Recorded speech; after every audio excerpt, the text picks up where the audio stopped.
अब से नए कपड़े पहनकर आप शपथ ले लेते हो। उस वक्त मतदाता सूची का विरोध नहीं करते हो, और जब मुंह की पटखनी पड़ती है बिहार की तरह, तब मतदाता सूची का विरोध करते हो। माननीय मेरे दोहरे मापदंड नहीं चलेंगे लोकतंत्र में। जब आप जीतते हो तब चुनाव आयोग महान है, जब आप हारते हो तो चुनाव आयोग निकम्मा है, बीजेपी का कहने पर चलता है। जब आप जीतते हो मतदाता सूची अच्छी है, मतदाता सूची अच्छी है, और जब आप हारते हो तो मतदाता सूची खराब है। मान्यवर, मुझे कोई आपत्ति नहीं, इस प्रकार का भ्रांति फैलाए तो फैलाए। मेरा दायित्व है कि इस देश की जनता को एक ड्यूअल स्टैंडर्ड की जानकारी देना, जो मैं आज इस सदन में खड़े होकर दे रहा हूं। मान्यवर, आगे पर भी मैं इस विषय को कहूंगा, और ढेर सारे आरोपों के मेरे पास जवाब है। जो 3 प्रेस कॉन्फ्रेंस में, एक सादा प्रेस कॉन्फ्रेंस, एक एटम बम वाला प्रेस कॉन्फ्रेंस, एक परमाणु बम वाला, ये तीनों में क्या हुआ, इसके सारे जवाब मेरे पास है। मान्यवर, अब ये कहते हैं कि 2-2 जगह है, 2-2 जगह मतदाता है।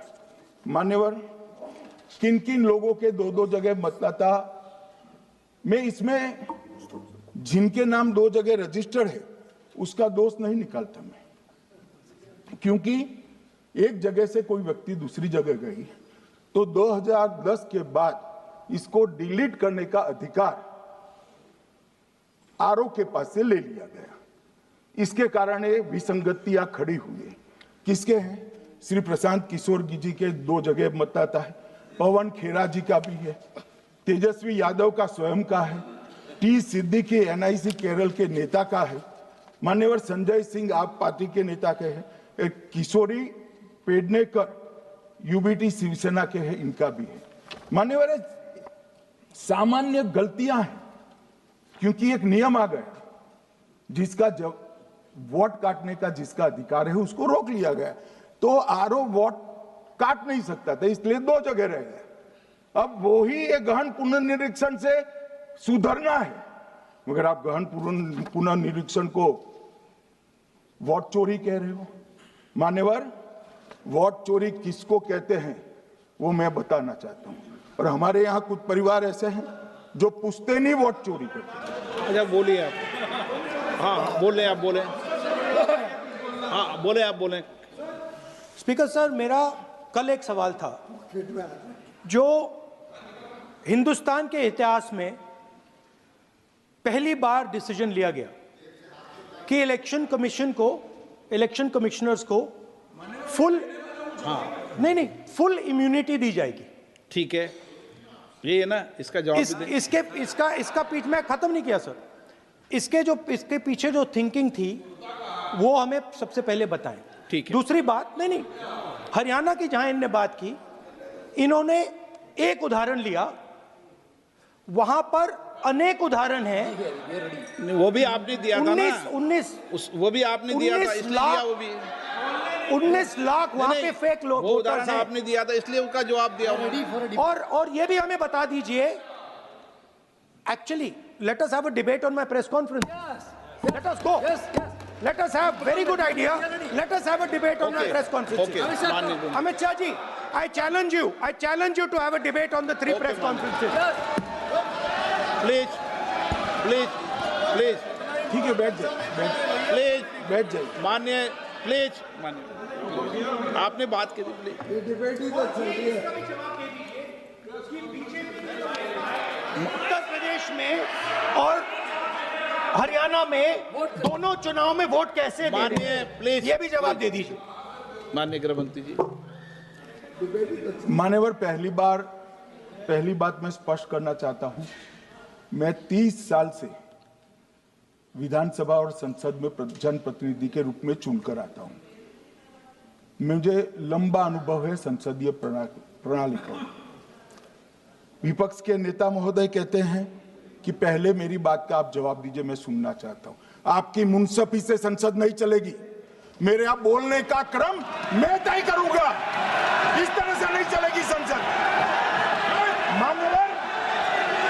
मान्यवर, उनको धैर्य रखना चाहिए, मेरा जवाब सुनने का। इनकी एक बात का जवाब मैं दूंगा, मगर मेरे भाई भाषण का क्रम वो तय नहीं कर सकते, मैं करूंगा क्योंकि मैं बोल रहा हूं। माननीय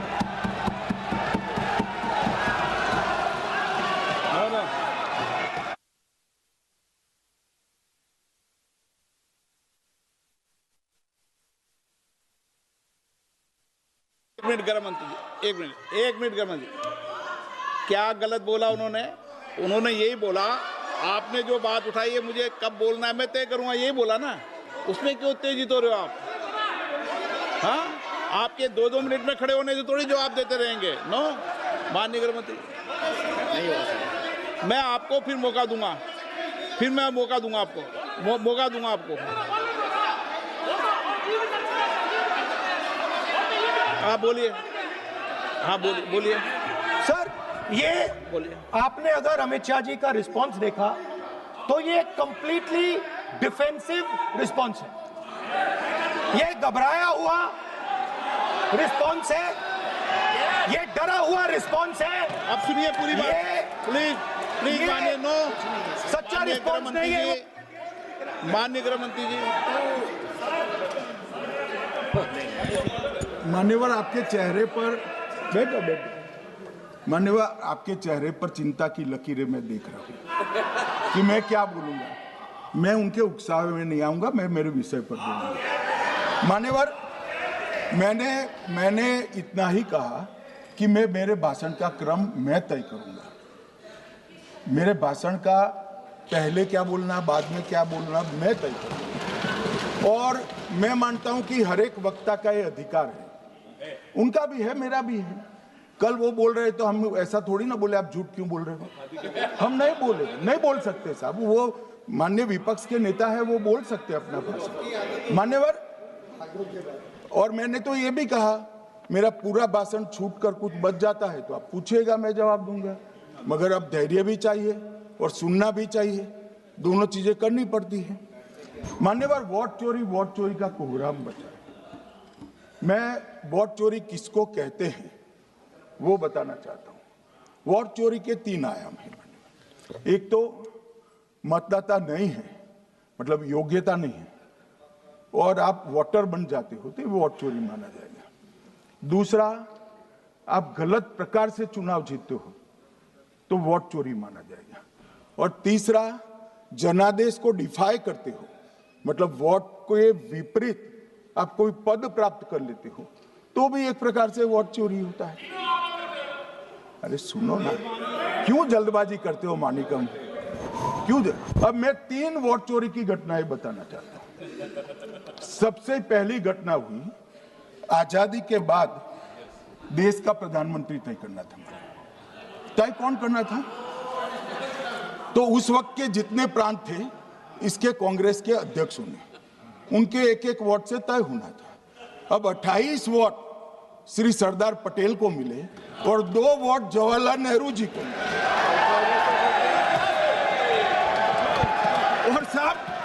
और साहब प्रधानमंत्री जवाहरलाल जी बने। मान्यवर,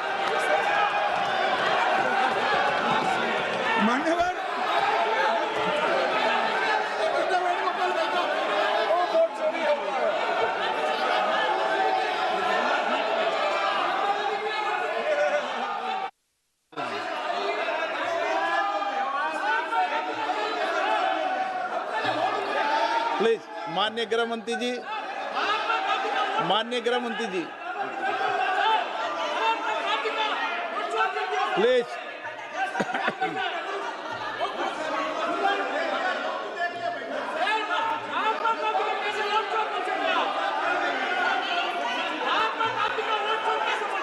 बैठो, बैठिए माने, प्लीज।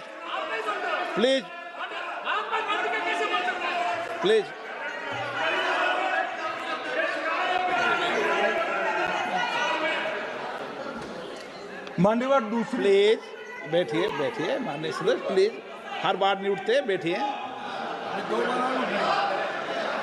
मान्यवर, दूसरे प्रकार की वोट चोरी और नैतिक तरीके से चुनाव जीतना, ऐसी वोट चोरी भी भूतकाल में एक बार हुई थी। श्रीमती इंदिरा गांधी रायबरेली से चुनी गई, इलाहाबाद हाईकोर्ट में श्री राजनारायण पहुंचे कि चुनाव नियमों के अनुसार नहीं हुआ। इलाहाबाद हाई कोर्ट ने ये तय कर दिया कि श्रीमती गांधी ने उचित तरीके से चुनाव नहीं जीता है, हम इसको रद्द कर दें। मान्यवर, ये भी वोट चोरी थी, बहुत बड़ी वोट चोरी थी। और उसके बाद में क्या हुआ? उसके बाद में क्या हुआ? उसके बाद में वो वोट चोरी को ढकने के लिए संसद में कानून लाया कि प्रधानमंत्री के खिलाफ कोई केस ही नहीं हो सकता। मैं विपक्ष के नेता को कहना चाहता हूं, इम्यूनिटी की बात आप चुनाव आयोग की पूछ रहे हैं, इसका तो मैं जवाब दूंगा, इसका मैं जवाब दूंगा इम्यूनिटी का। मगर ये इम्यूनिटी जो श्रीमती गांधी ने दी थी, इसके लिए आपका क्या कहना है? और उन्होंने तो स्वयं के लिए ले ली। उनका आरोप है।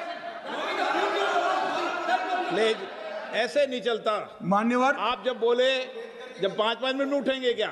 ये मान्यवर, उनका आरोप है। आप भी बोले, आप भी बोले, आप भी बोले। 9 गलत, 1-1 मिनट में सदस्य नहीं उठेगा ना। मान्यवर, उनका आरोप है कि सरकार ने बनाया तो लोकतंत्र ने बनाया, तो जो समय का केस था वो बताया है, आगे का तो बताया। मोदी जी को भी सब लोगों ने प्रधानमंत्री बनाया है भाई, आपकी कृपा से नहीं बने हैं। मान्यवर,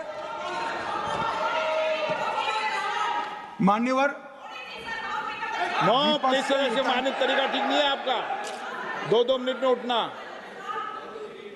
मान्यवर, विपक्ष के नेता ने कहा कि आपने चुनाव आयुक्तों को इम्यूनिटी दी। इनका आरोप सत्य नहीं है, मैं इसकी बात बाद में करता हूं। परंतु हमने तो चलो मानो चुनाव आयुक्त को इम्यूनिटी दी, श्रीमती गांधी ने तो अपने आप को इम्यूनिटी दी थी।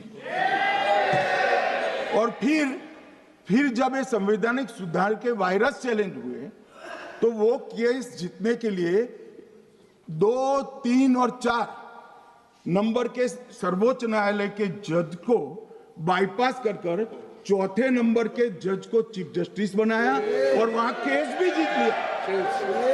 और मान्यवर, ये तो इतिहास है, कौन जुटला सकता है? इनको कोई पढ़ाता नहीं है इतिहास, ये तो इतिहास है, सर्वोच्च अदालत और संसद के रिकॉर्ड में रखा हुआ इतिहास है।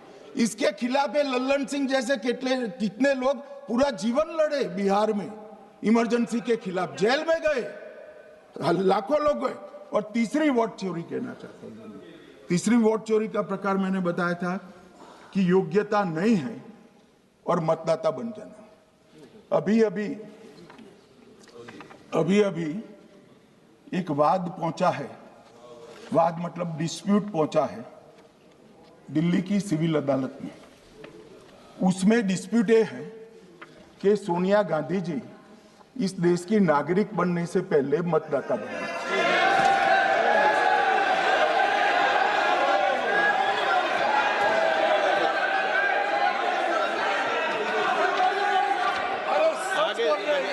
आगे सुनो, बोल क्या रहे, पूरी बात तो सुनो।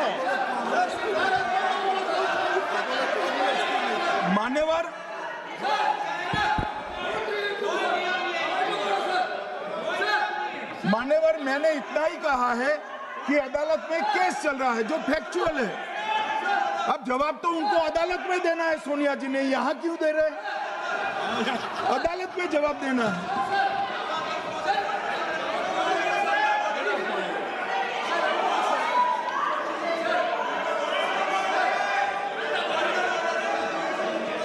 बीच के भाषण में पॉइंट ऑफ ऑर्डर नहीं होता। नहीं है सर, मुझे याद है जो माननीय सदस्य नहीं है, ये 352 ये रहा, 352 टेबल पे रहता है, मुझे वहां याद है 352। Home Minister is speaking about an issue which is pending in the court. Actually, what happens is, Rosavalli told